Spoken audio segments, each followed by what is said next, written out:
408쪽 사무엘상 1장 9절에서 20절까지의 말씀을 보도록 하겠습니다.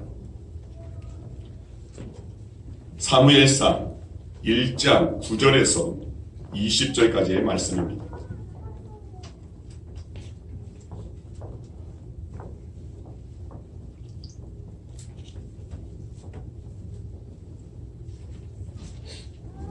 우리 함께 교독하겠습니다. 제가 먼저 9절 말씀 읽겠습니다. 그들이 실로에서 먹고 마신 후에 한나가 일어나니 그때 제사장 엘리는 여호와의 전 문설주 곁 의자에 앉아 있었더라. 한나가 마음이 괴로워서 여호와께 기도하고 통곡하며 소원하여 이르되 만군의 여호와여, 만일 주의 여종의 고통을 돌보시고 나를 기억하사 주의 여종을 잊지 아니하시고 주의 여종에게 아들을 주시면 내가 그의 평생에 그를 여호와께 드리고 삭도를 그의 머리에 대지 아니하겠나이다.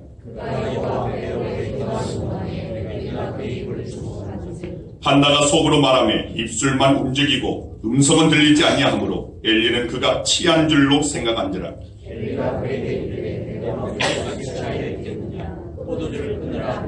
한나가 대답하여 이르되 내 주여 그렇지 아니하니이다. 나는 마음이 슬픈 여자라. 포도주나 독주를 마신 것이 아니요 여호와 앞에 내 심정을 통한 것뿐이오니. 당신의 여종을 악하는 자로 여기지 마옵소서. 내가 지금까지 말한 것은 나의 원통함과 가꾼됨이 많았기 때문이다. 엘리가 대답하여 이르되 평안히 가라. 이스라엘의 하나님이 네가 기도하여 구한 것을 허락하시기를 원하노라 하니. 이제 당신의 여종이 당신께 은혜의 비를 원하나이다 하고 벌써 먹고 얼굴에 당신을 주시지어라. 그들이 아침에 일찍이 일어나 여호와 앞에 경배하고 돌아가 라마의 자기 집에 이르니라. 엘가나가 그의 아내 한나와 동침하며 여호와께서 그를 생각하신지라. 한나가 임신하고 때가 이름에 아들을 낳아 사무엘이라 이름하였으니 이는 내가 여호와께 그를 구하였다 함이더라. 아멘. 기도하겠습니다. 아버지 감사합니다. 주님, 말씀 앞에 대합니다. 말씀 앞에 저희의 생각과 저희의 지식과 저희의 경험 내려놓게 해주시고 주님의 말씀의 권위 앞에 복종하며 순종하며 그 말씀을 이제는 저희의 심령에 담을 수 있는 귀한 은혜 시간 되게 하여 주시옵소서. 이 시간 강단 위아래 성령께서 임재하여 주시고 성령으로 하나 되게 하여 주시고 하나됨으로 말미암아 주님께 온전한 예배를 또 주님께 주시는 말씀을 받아 누릴 수 있는 우리 모든 성도들 되게 하여 주시옵소서. 이 시간 성령께서 함께하여 줄 줄 믿고 감사드리오며 사랑하신 예수 그리스도 이름으로 기도드리옵나이다. 아멘. 자, 우리 앞뒤 사람 옆 사람과 우리 사랑하겠습니다. 주의 이름으로 환영합니다. 주의 이름으로 축복합니다. 주의 이름으로 사랑합니다. 자, 지난주에는 평소 인쇄했던 주보가 부족했습니다. 처음으로 지난주에 좀 부족해서 이번 주에는 더 했습니다. 그랬더니 오늘 또 빈자리가 또 많이 돼요. 그런데 교회에 부흥하는 그 가정 가운데 그 많아졌다가 적어졌다가 오늘 그 가운데 하나님께서는 또 역사해 줄 줄 믿습니다. 한 번 인쇄를 많이 했으니까 이제 앞으로는 계속 인쇄를 많이 하려고 합니다.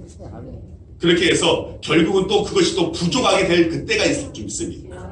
그리고 또 그 수에 맞춰서 또 계속해서 또 그 수를 계속해서 인쇄하려고 합니다. 그럼 계속해서 하나님께서는 그 가운데 오르고 내리다가 결국에는 더욱더 많아지게 해주시고 더욱더 풍성케 해주시고 하나님의 그 은혜 가운데 우리가 알지 못하는 가운데 결국에는 나로 하여금 은혜의 성산에 나를 세우셨구나. 축복의 성산에 나를 세우셨구나. 구원의 그 성산에 나를 세우셨구나. 우리 양원교회를 하나님께서 복되게 하셨구나라는 것을 이후에 뒤돌아봤을 때 하나님께 영광을 올리게 될 줄 믿습니다. 이를 위해서 여러분들이 모두가 기도하시고 또 전도하시고, 이것은 전도는 특별한 사람만 하는 것이 아닙니다. 모든 믿음의 권속들이, 하나님의 자녀들이 주의 말씀을 따르고자 순종하는 자들은 그 말씀, 그 명령에 순종하며 복음을 전해야 할 줄 믿습니다.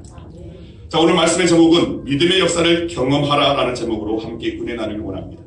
자, 따라서 하시길 바랍니다. 믿음의 역사를 경험하라. 믿음의 역사를 경험하라. 믿음의 역사를 경험하라. 믿음의 역사를 경험하라. 네, 맞습니다. 저와 여러분들은 믿음의 사람들입니다. 믿음 가지고 나아가는 자들이고 믿음 가지고 이 세상을 살아가는 자들입니다. 저와 여러분들은 분명한 이 믿음이 있습니다. 물론 그 믿음이 어떤 이는 작고 어떤 이는 크다 할지라도 저는 믿습니다. 우리 양원교 모든 성도들의 그 믿음은 생명력 믿는 믿음. 겨자씨가 큰 나무가 되는 그 이유는 그 겨자씨가 아무리 작다 할지라도 그 안에 생명이 담겨져 있기 때문입니다. 저와 여러분들의 믿음도 바로 이런 생명력 있는 믿음이 되는 줄 믿습니다. 그리고 그 믿음은 반드시 살아있는 믿음이라면 역사함이 있습니다. 하나님의 영광을 보게 된다는 사실입니다. 하나님은 죽은 하나님이 아니십니다. 하나님은 성경 속에만 갇혀 계시는 분이 아니십니다. 하나님은 우리의 믿는 자들에게 그냥 간념 속에 계시는 분이 아니십니다. 우리가 믿는 하나님은 여전히 살아계신 분이십니다. 지금도 여전히 하나님께서는 일하고 계십니다. 그 하나님의 일하심과 그 섭리 가운데 저와 여러분들이 있는 줄 믿습니다. 만약 그것이 사실이라면 오늘 우리의 믿음에는 반드시 결과가 있습니다. 우리의 믿음에는 반드시 하나님의 역사함이 있습니다.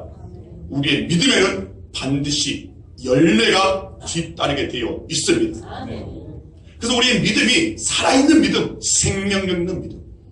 그래서 그 믿음으로 말미암아 믿음의 결국을 체험하고 경험하고 그리고 그 믿음의 그 결국, 그 열매를 통하여서 하나님께 영광을 올려드리는 것. 이것이 바로 우리 믿는 자들의 목적이 되어야 됩니다. 결국은 하나님께 영광이 되어지는 우리의 믿음이 되어야 한다는 겁니다. 근데 이 땅 가운데 많은 성도들이 잘못 알고 있는 이들이 있습니다. 믿음을 가지고 내가 복을 받고 믿음 가지고 하나님이 주시는 복을 내가 모조리 받고 믿음 가지고 세상 가운데 자랑하고 믿음 가지고 세상에서 성공하는 것, 그것이 목적이 아닙니다.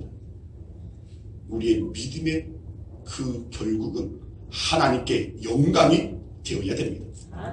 즉 하나님께서는 그 영광을 받으시기 위해서 믿는 자의 삶을 통하여서 영광 받으시기 위해서 믿는 자의 그 삶 가운데 하나님께서 일하여 주십니다. 역사하여 주십니다. 그래서 그 믿음의 그 역사를 저와 여러분들은 경험해야지만 합니다. 경험하여서 결국은 하나님께 영광을 올려드리는 저와 여러분 되어지를 간절히 주의 이름으로 축원드립니다. 데살로니가전서 1장 3절 말씀을 같이 한번 보겠습니다. 데살로니가전서 1장 3절 말씀입니다. 같이 읽겠습니다. 너희의 믿음의 역사와 사랑의 수고와 우리 주 예수 그리스도에 대한 소망의 인내를 우리 하나님 아버지 앞에서 끊임없이 기억함이니. 아멘. 자, 이 말씀에 보면 믿음에는 역사함이 있다고 분명히 말씀하고 있습니다. 역사함이 있다는 것은 믿음이 있다면 결과가 있다. 믿음이 있다면 열매가 있다는 말입니다. 자, 오늘 본문에 나오는 한나는 믿음의 사람이었습니다.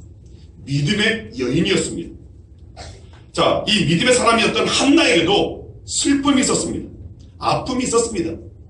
우리가 기억할 것은 믿는다고 슬픔 없고 고통 없고 고난 없고 하는 것이 아닙니다. 믿는 자에게도 슬픔은 찾아오고 고난은 찾아옵니다. 그런데 그 슬픔과 그 고난 가운데 믿는 자들의 그 삶의 모양은, 그 대처하는 방법은 완전히 다르다는 것을 우리는 알아야 됩니다. 그래서 그 세상과 다른 그 슬픔과 그 고난을 대처하는 믿음의 사람들의 오늘 그 대처 방법을 통하여서 결국은 하나님의 영광을 배울 수 있어야 한다는 겁니다. 자, 한나는 엘가나의 본처였습니다. 엘가나에게는 두 명의 아내가 있었습니다. 한 사람은 한나이고 다른 한 사람은 분인나라는 여인입니다.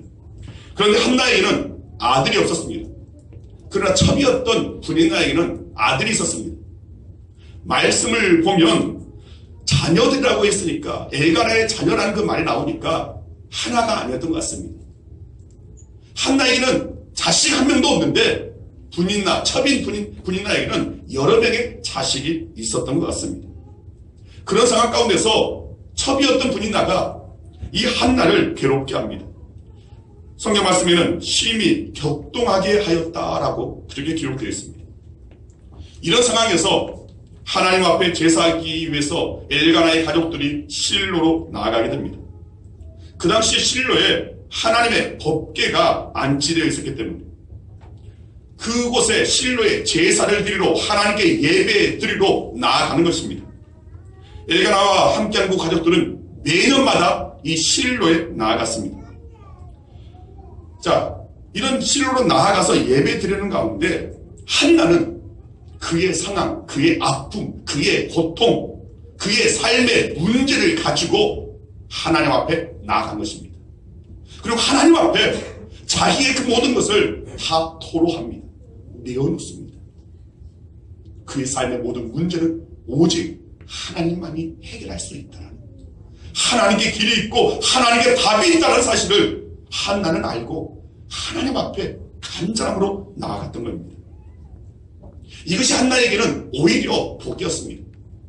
어떻게 보면 한나에게 자식이 없었던 것이 그에게는 슬픔이었다 할지라도 이후에 모든 것이 되어지는 것을 봤을 때 오히려 그 상황이 한나에게는 복이었습니다. 왜요?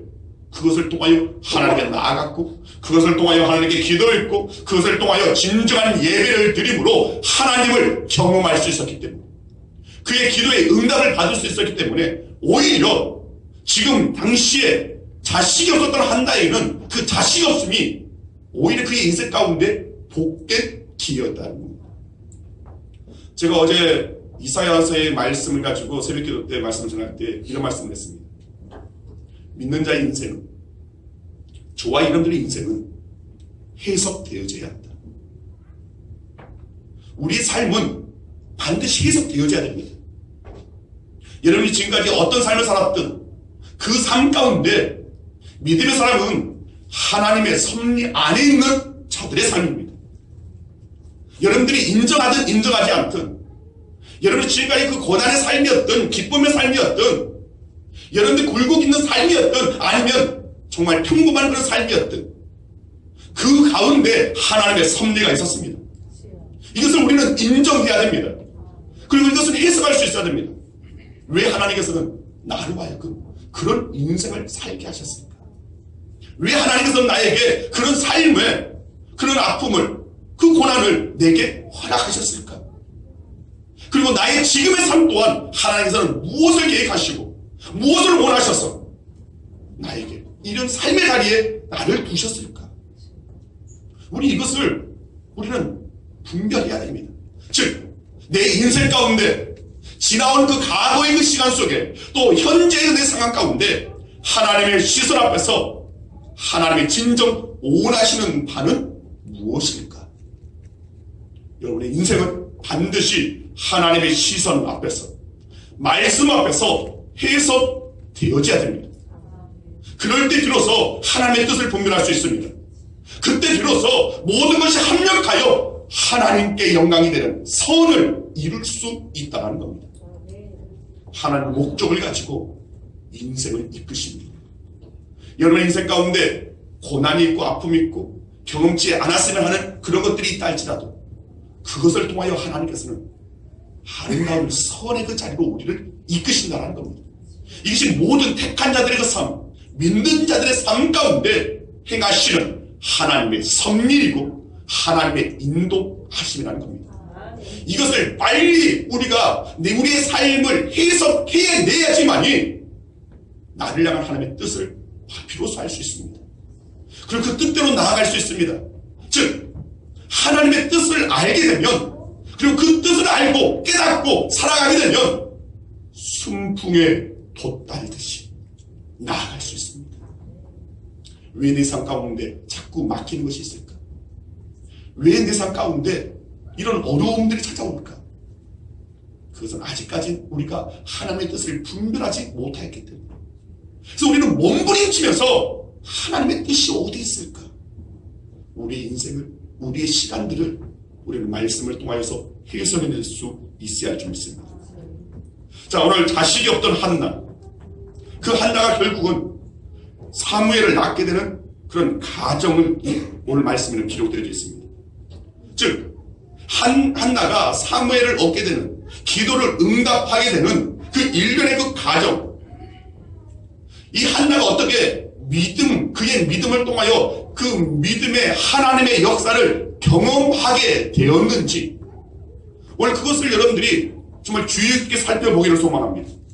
그리고 이제는 저와 여러분들의 믿음에도 한나가 경험한 하나님의 역사하심을 저와 여러분 삶 가운데도 경험하여지를 간절히 소망합니다. 믿음의 역사를 경험하기 위해서 5가지를 말씀드립니다.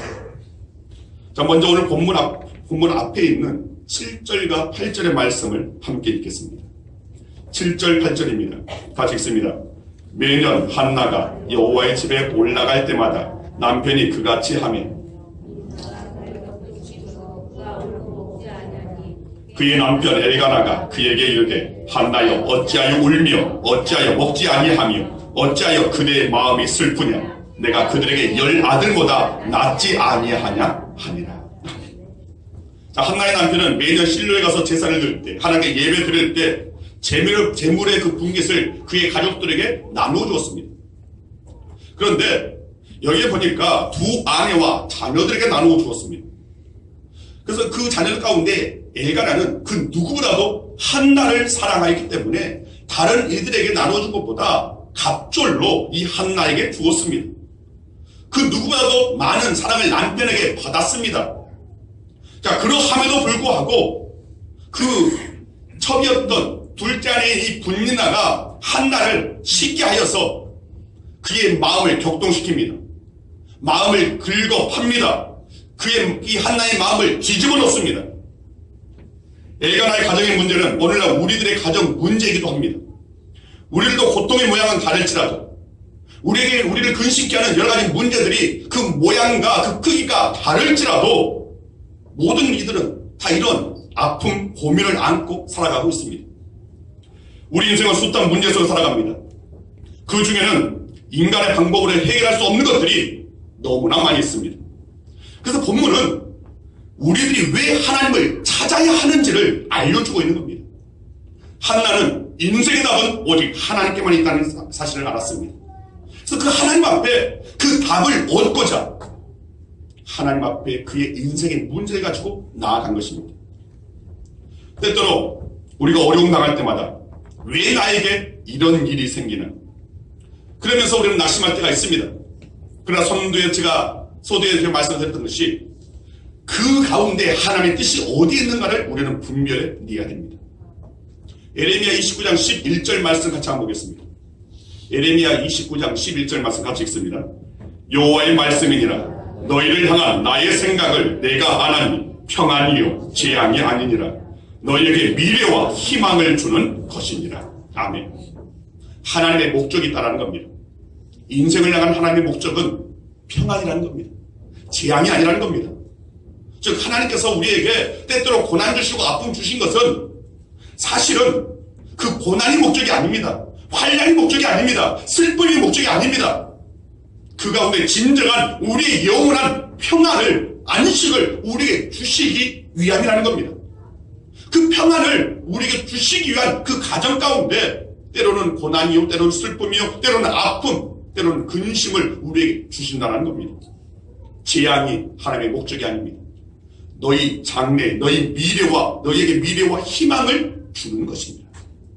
이전 개역 한글판 성경에 보면 너희 장래에 소망과 너희 재앙이 아니라 너희 장래에 소망을 주려 하는 생각이다.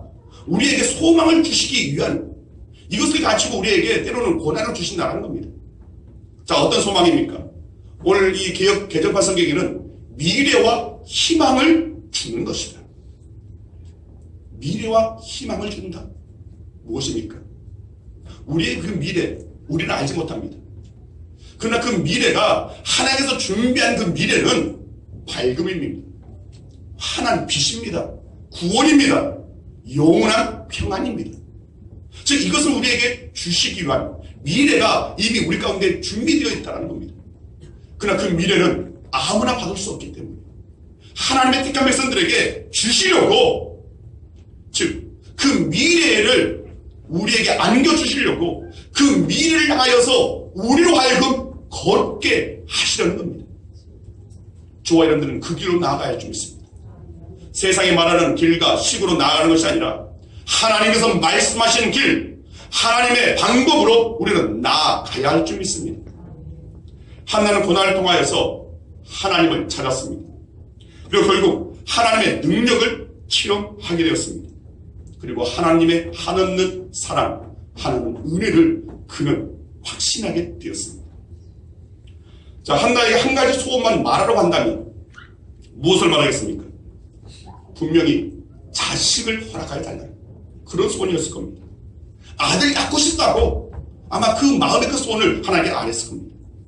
실로로 올라갈 때마다 분인나는 한나를 격동했지만 그 격동함 가운데 한나는 울고 음식을 먹지 않고, 그런 가운데 남편이 한나를 심히 사랑해서 내가 그대에게 10아들보다 낫지 아니하뇨 하고 위로했지만 여전히 한나에게 소원은 자식을 낳는 것. 이것이 한나의 소원이었습니다. 여러분, 하나님께서 세상을 만드실 때 하신 일이 무엇이라고 생각하십니까? 이스라엘을 이렇게 만드시겠다는 생각, 즉 하나님께서는 소원을 갖고 계셨습니다. 하나님의 목적을 갖고 계셨습니다. 그리고 그 목적대로, 그 소원대로, 그 바라시는 대로 말씀을 통하여 이 세상 만물을 지으셨습니다. 하나님께서는 무슨 일을 하시기 전에 먼저 바라는 것을 갖고 계셨습니다. 하나님께서 무슨 일을 하기 전 바라는 것이 있었다면 저와 여러분도 마찬가지입니다. 우리가 어떤 일을 하기 전에 먼저 인생의 어떤 목표를 이루기 전에 먼저는 우리에게 주시는 하나님의 소원을 우리는 가질 수 있어야 됩니다. 바라는 것이 있어야 한다는 겁니다. 즉 믿음의 역사를 경험하는 것, 그 첫 번째는 바라는 것을, 바라는 소원을 가지라는 겁니다. 여러분들은 무엇을 바라고 있습니까? 여러분 정말 믿음 안에서, 하나님의 은혜 안에서, 말씀 안에서 바라는 것이 무엇입니까? 이것이 우리 가운데 있어야 한다는 겁니다. 하나님께 소원을 두고 나아가는 것입니다. 바라는 것이 없다면 그 믿음은 사실 힘이 없습니다. 하나님께서 먼저는 우리에게 바라는 그것을 허락하여 주십니다. 히브리서 11장 1절 말씀 보면 믿음이 무엇인지를 분명히 밝히고 있습니다. 믿음은 바라는 것들의 실상이다. 우리가 바라는 것의 그 실상이 바로 믿음이라는 겁니다. 즉 저와 여러분들이 믿음의 사람이라면 반드시 바라는 것이 있어야 됩니다. 그 바라는 것이 육신적인 것이 되어서는 안 됩니다. 하나님의 뜻에 합당한 바라는 것, 그 소원, 즉 하나님께서 심겨놓은 소원을 우리는 발견해낼 수 있어야 한다는 겁니다. 그리고 하나님의 소원 우리가 가질 수 있어야 됩니다. 그리고 내가 바라는 소원이 될 수 있어야 됩니다. 즉 믿음의 역사를 경험하려면 즉 하나님의 뜻에 맞는 우리의 소원이 있어야 한다는 겁니다. 바라는 것이 있어야 한다는 겁니다. 빌립보서 2장 13절 말씀입니다. 같이 한번 보겠습니다. 너희 안에서 행하시는 이는 하나님이시니 자기의 기쁘신 뜻을 위하여 너희에게 소원을 두고 행하게 하시나니. 무슨 말입니까? 우리 안에서 행하시는 일, 우리 안에서 역사하시는 일은 하나님이시라는 겁니다. 하나님은 하나님의 기쁘신 뜻을 위하여 우리 안에 소원을 두고 행하신다는 겁니다. 소원을 두고 역사하신다는 겁니다. 우리에게 소원을 두고 하나님께서 우리를 인도하고 계시다는 겁니다. 이것이 바로 하나님의 섭리의 방법입니다. 하나님께서 역사하시는 방법입니다. 그 과정 속에 저와 여러분들이 있습니다. 그렇다면 우리는 하나님께서 주시는, 하나님께서 우리의 심령 가운데 신경 놓으시는 그 소원을 발견해낼 수 있어야 한다는 겁니다. 나의 소원은 무엇입니까? 때로는 여러분들이 육신적인 소원이 있을 수 있습니다. 또 여러분의 환경에 따른 소원이 있을 수 있습니다. 저는 그것이 잘못되었다고 생각하지 않습니다. 그것 또한 하나님께서 하나님의 뜻을 이루고자 우리 안에 믿는 자들에게 소원을 심겨 두었다고 저는 봅니다. 그래서 우리가 먼저 기억할 것은 그 소원 가지고 결국에는 하나님께 어떻게 영광을 올려드릴까를 항상 염두에 둘 수 있어야 됩니다. 그럴 때 비로소 하나님의 소원과 연결되어지는 겁니다. 저와 여러분들의 믿음의 역사를 경험하기 위해서 먼저 바라는 것, 하나님께서 내게 심겨놓으신 그 소원을 가질 수 있는 자들이 되어야 됩니다. 사람이 무엇을 바라느냐, 무엇을 바라보느냐, 이건 너무나 중요한 일입니다. 예를 들어 운동장에 선을 긋는 한 사람이 있습니다. 근데 그 사람이 움직이는 물체를 기준으로 바라보면서 그 선을 긋는다면 그 선은 삐뚤빠뚤 겁니다. 전혀 올바른 선을 긋지 못할 겁니다. 바른 선을 그으려면 고정된 물체를 향하여서 그것을 기준으로 삼고 그것을 움직일 때, 선을 그을 때 똑바른 선을 그을 수 있다는 겁니다. 즉 믿음의 사람도 확고한 비전이, 목표가 있어야 한다는 겁니다. 그럴 때 우리의 인생이 똑바를 수 있습니다.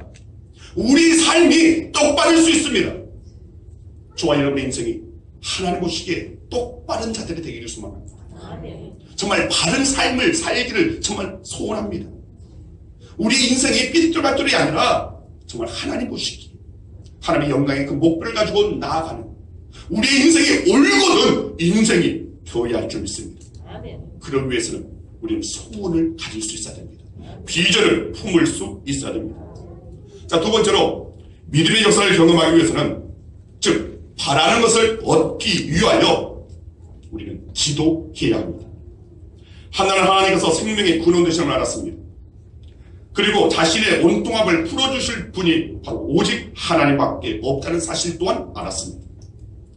또 하나님께 기도하면 하나님은 우리의 진실된 기도에 응답하여 주시라는 것 또한 그는 알았습니다. 그래서 주님 앞에 나아가서 엎드려 기도하는 것입니다. 신앙생활을 조금이나마 하신 분들은 주님이 주신 기도에 대한 약속 잘 알고 있을 겁니다. 마태복음 7장 7절에서 8절 말씀입니다. 자, 같이 한번 읽겠습니다. 시작.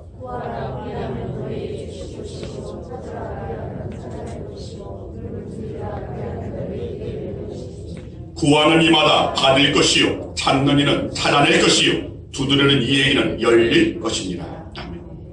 이 말씀을 모르는 사람은 아무도 없을 겁니다. 모두가 잘 압니다. 하지만 이 말씀을 실제로 누리는 자들은 너무나 적습니다. 왜 그럴까요? 그만큼 우리가 기도의 자리에 나아가지 않는다는 겁니다. 하나님께서 원하시는 그 기도에, 그 자리에 나아가지 못하고 있다는 겁니다. 이 말씀의 실제를 경험하려면 실제로 기도해야 합니다. 하나님께서 받으시는 기도, 하나님께서 원하시는 그 기도의 자리에 오늘 저와 여러분들이 서 있을 수 있어야 한다는 겁니다. 아무리 이 말씀을 알아도 기도하지 않으면 소용이 없습니다. 아무런 의미가 없습니다.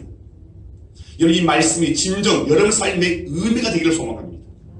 이 말씀의 실제가 경험되어지기를 소망합니다. 성경에 나오는 믿음의 사람들은 기도 응답의 실제를 경험하고 살았던 사람입니다. 그 중에 대표적인 사람이 바로 엘리야입니다. 엘리야는 구약의 선지자입니다. 구약의 인물입니다. 그러함에도 불구하고 야고보서 5장에서 이 엘리야의 기도를 다루고 있습니다. 자, 야고보서 5장 17절 18절 말씀입니다. 같이 보겠습니다.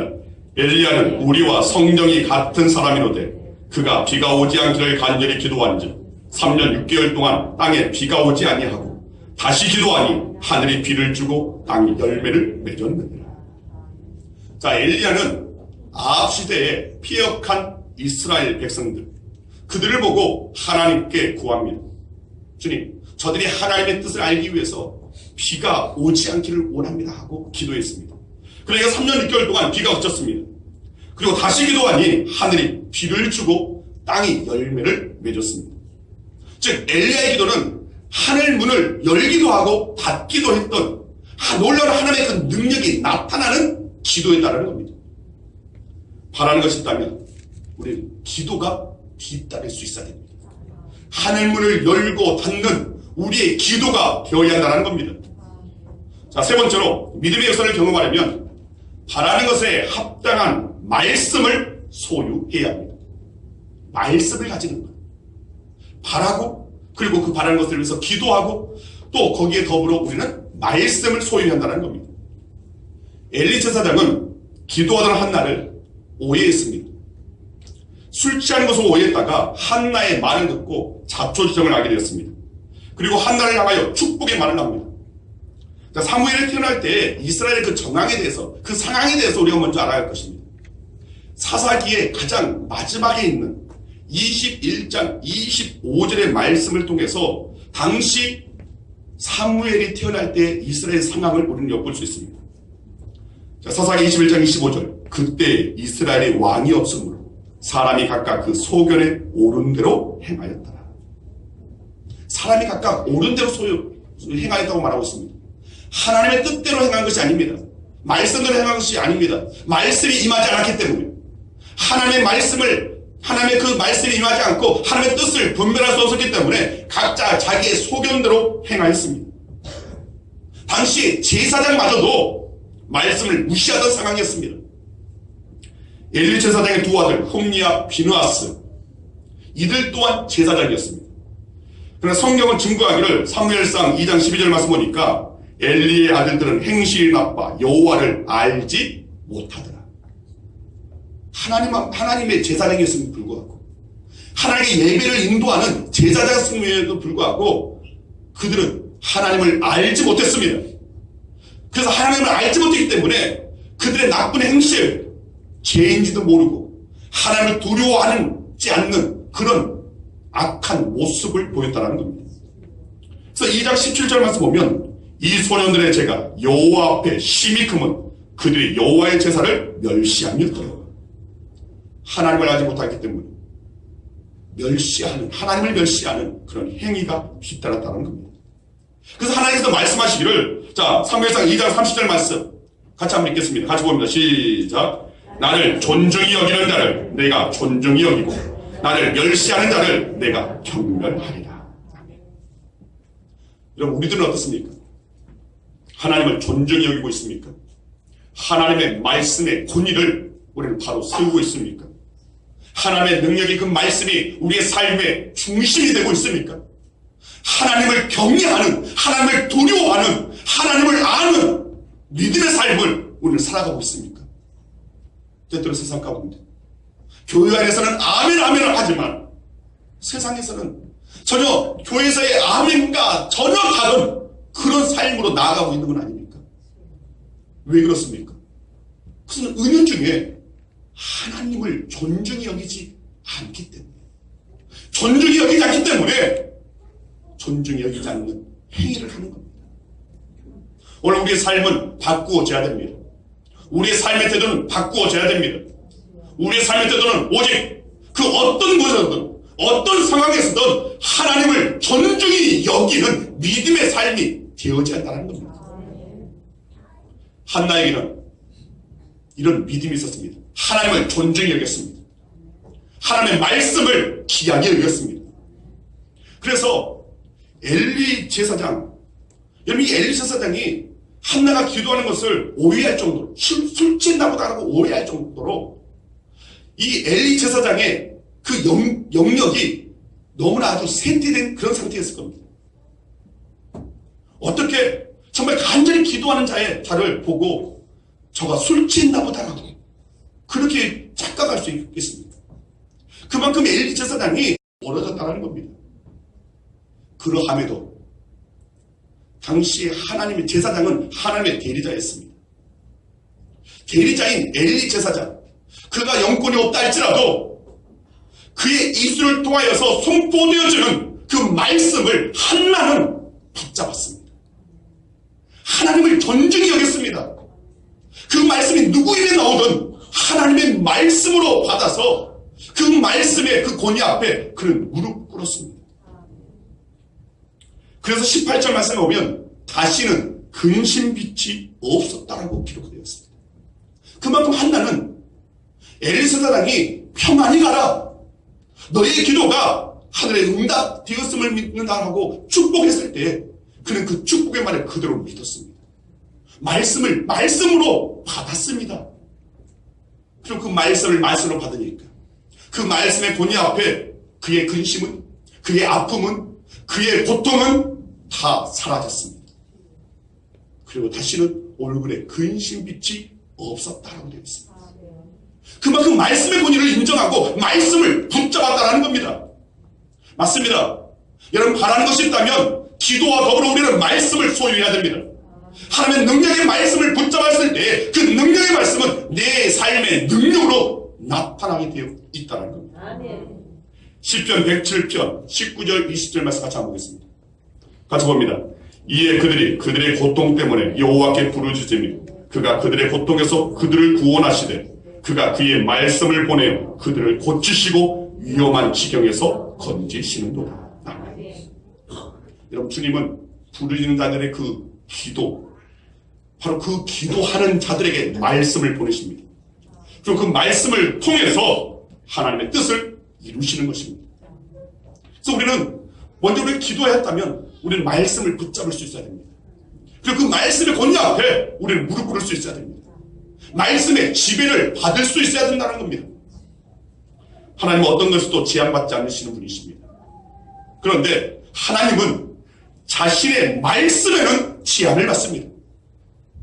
말씀하신 것은 반드시 지키시며 말씀의 그 울타리를 벗어나지 않으시는 분이 바로 우리 하나님이십니다. 그렇기 때문에 우리가 소원하고 구하는 것이 말씀 안에 있는 소원이고 구하는 것이라면 반드시 하나님께서는 응답하여 주신다는 겁니다. 즉 믿음의 역사를 경험하기 위해서는 우리는 말씀 앞에 우리의 소원이 있어야 한다는 겁니다. 여러분을 바란다면 여러분의 삶이 말씀 안에 있어야 한다는 겁니다. 여러분의 인생 속에 하나님의 역사를 경험하기 원한다면 여러분의 인생은 말씀 안에 여러분의 인생이 있어야 한다는 겁니다. 이것이 모든 믿는 자들에게 있어서 그 말씀이 갖고 있는 권위입니다. 말씀이 갖고 있는 능력 그 자체입니다. 그렇기 때문에 기도하다가 말씀이 임합니다. 환경이나 여러분의 감정과 상관없이 하나님의 말씀을 여러분 믿으시길 바랍니다. 한나는 엘리를 통한 축복의 말씀을 받은 후에 몸에 변화가 일어난 것도 아니었습니다. 그런데 다시는 근심빛이 없었다. 많은 사람들이 기도하다가 하나님의 말씀을 받아도 말씀보다 자신의 느낌이나 또 환경을 의지하기 때문에 말씀의 실제를 경험하지 못합니다. 말씀을 받았지만 또 그 말씀, 네 기도하는 대로 하나님이 주겠다는 그 말씀을 받았지만 또 말씀을 붙잡고 있지만 그 말씀에 전적으로 의지하지 않기 때문에 그 말씀의 실제를 경험하지 못한다는 겁니다. 말씀의 권위를 인정하고 말씀 안에 우리가 있으면 반드시 말씀의 능력을 경험하게 되는 것입니다. 왜냐하면 말씀은 살아있고 말씀은 지금도 역사하는 능력이 있기 때문에. 이런 말씀이 구약성경이 신약성경이 말씀이 그냥 우리의 믿음의 선녀들에게만 능력입니까? 아닙니다. 말씀은 여전히 오늘날의 저와 여러분의 삶 가운데도 능력으로 나타날 줄 믿으시길 바랍니다. 네 번째로 믿음의 역사를 경험하려면 말씀을 믿고 또한 입으로 고백해야 합니다. 다음날 한나, 이 한나는 아침 일찍에 일어나서 하나님께 경배를 드렸습니다. 하나님을 경배하는 방법은 다양합니다. 가장 보편적인 방법은 주님의 위대하심을 입으로 고백하면서 그분을 높여 드리는 겁니다. 하나는 하나님의 능력을 입으로 고백했던 것입니다. 고백은 부정적인 고백과 긍정적인 고백이 있습니다. 부정적인 고백은 우리의 죄악을 고백하는 그 면이 강하고 긍정적인 고백은 신앙을 고백하는 것입니다. 한나의 경배 행위는 기도에 응답하시는 하나님을 고백한 것입니다. 하나님께서 내 기도에 들으셨다. 그래서 근심빛이 없는 그 상황 가운데서 그 확고한 믿음 가운데서 하나님 앞에 나아가서 하나님께 경배했던 겁니다. 주여 나의 기도를 들으심에 감사합니다. 주여 나의 간구에 들어 응답하여 주심에 감사합니다. 이렇게 그는 그의 입술로 하나님께 경배를 드렸다는 겁니다. 마가복음 11장 23절 말씀 보면 같이 한번 보겠습니다. 내가 진실로 너희에게 이르노니 누구든지 이 산더러 들려 바다에 던져지라 하며 그 말하는 것이 이루어질 줄 믿고 믿음에 의심하지 아니하면 그대로 되니라. 마음에 의심하지 아니하면 그대로 된다. 하나님의 말씀은 그 말하는 것을 이루어질 줄 믿고 믿음 가지고 마음에 의심 없이 고백하게 됩니다. 그대로 되어진다고 분명히 말씀하고 있습니다. 즉 오늘 이 말씀에서는 믿음의 언어가 어떤 능력이 있는가를 보여주고 있습니다. 여러분 이제는 믿음의 언어를 사용하시길 바랍니다. 믿음의 언어는 아유 안 될 거야, 아유 죽겠네, 아우 미치겠네.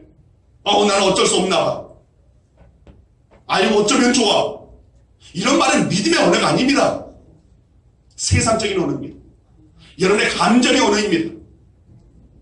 사단 마귀가 역사하고 장난칠 가운데 나타나는 그런 육신의 언어입니다. 여러분 우리의 언어는 그런 언어가 되어서는 안 됩니다. 우리의 언어는 말씀의 권위 아래서 그 말씀을 확고하게 믿는 믿음의 언어가 되어야 됩니다.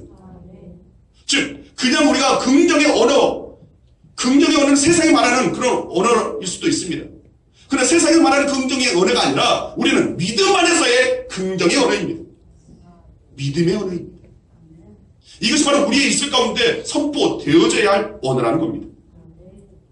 자, 이런 믿음의 언어가 중요한 사실을 성경은 곳곳에서 말씀하고 있습니다. 자, 민수기 14장 28절 말씀입니다.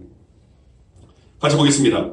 그들에게 이르기를 여호와의 말씀에 내 삶을 두고 맹세하노라. 너희 말이 내 귀에 들린 대로 내가 너희에게 행하리. 아멘. 여러분 하나님의 백성들, 하나님의 자녀들의 그 입술의 그 고백을 하나님께서 들으신다는 겁니다. 그래서 우리는 세상 사람들처럼 함부로 말해서는 안 됩니다. 부정적으로 말해서는 안 됩니다.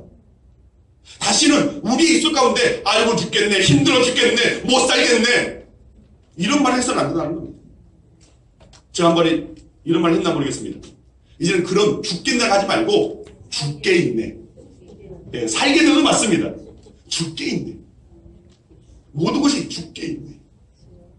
여러분 근심 걱정 염려 죽겠네가 아니라 죽게 있네. 그런데 다른 사람들이 오해할 수 있습니다. 죽게 있네 했는데 아이고 죽겠네라고 들을 수 있습니다. 그러기 위해서 확고하게 알고 살겠네. 이제 여러분들이 믿을 가운데 이제 그런 죽겠네라는 말이 나왔을 때 바꾸시길 바랍니다. 알고 살겠네. 살겠네. 살겠네라는 그 언어를 사용하시길 바랍니다. 믿음의 언어를 사용하시길 바랍니다. 세상에서 말하는 긍정의 언어가 아닙니다. 세상에 바라봤을 때 그 언어가 긍정의 언어로 평가될지 몰라도 이 언어는 능력의 언어입니다. 단순히 세상에 말하는 긍정의 언어가 아니라 능력의 언어입니다. 바로 믿음의 언어입니다.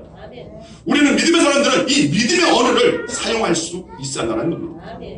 말씀을 믿고 이제는 입으로 선포하는 것, 입으로 고백하는 것, 이것이 바로 믿음의 역사를 경험하는 네 번째 방법이 됩니다. 마지막으로 믿음의 역사를 경험하기 위해서는 말씀을 따라 행동해야 합니다. 엘리 제사장을 통해서 한나의 기도대로 될 것이라는 하나님의 말씀이 한나에게 임했습니다. 그리고 한나는 그 말씀을 하나님의 말씀으로 그대로 받았습니다. 그리고 그 말씀에 지혜를 받아서 그의 근심, 그의 두려움, 그의 아픔 눈 녹듯이 다 녹아졌습니다. 사라졌습니다. 그리고 그 한나는 그 말씀을 듣고 돌아가서 남편과 동침했습니다. 그리고 나서 아들을 낳게 된 것입니다. 자, 한나가 만약 기도 응답은 받았는데 남편과 동침하지 않았다면 아마 그는 아들을 낳는 일 없었을 겁니다. 성령을 따라 사는 원리를 오해하는 사람들이 참 많습니다. 나는 가만히 있고 성령께서 모든 것을 해주실 거예요. 이건 엄청난 착각입니다. 절대 그렇지 않습니다. 말씀 한번 보겠습니다. 골로새서 1장 29절 말씀입니다. 같이 읽습니다. 이를 위하여 나도 내 속에서 능력으로 역사하시는 이의 역사를 따라 힘을 다하여 수고하노라. 아멘. 여러분 믿음의 사도 바울의 고백입니다. 사도 바울이 나도 내 속에서 능력으로 역사하는 이의 역사를 따라 성령의 감동하심을 따라 힘을 다하여 수고하노라. 맞습니다. 내가 하나님께서 기도했으니까 하나님께서 다 알아서 해주겠지 하고 그냥 넋놓고 있는 건 아닙니다. 그것은 믿음의 자세가 아닙니다. 바로 하나님께서 우리에게 주시는 그 말씀을 따라서 우리도 정말 힘을 다하여 수고할 때에 그 하나님의 역사심에 따라갈 수 있고 그 역사심의 그 자리에 우리가 서 있을 수 있다는 겁니다.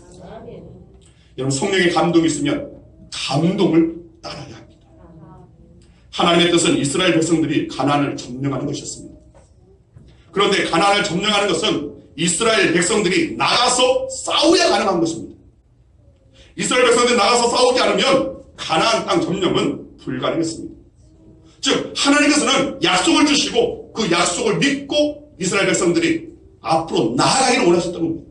그리고 그들이 나가서 싸웠을 때 하나님께서는 그에게 능력을 주시고 힘을 주시고 결국은 이기게 하시고 승리케 하셨다는 겁니다. 그래서 우리는 성령의 그 감동하심에 순종함으로 온 힘을 다 쏟을 수 있어야 합니다. 그런데 많은 이들이 성령의 감동하심에 따르지 않습니다.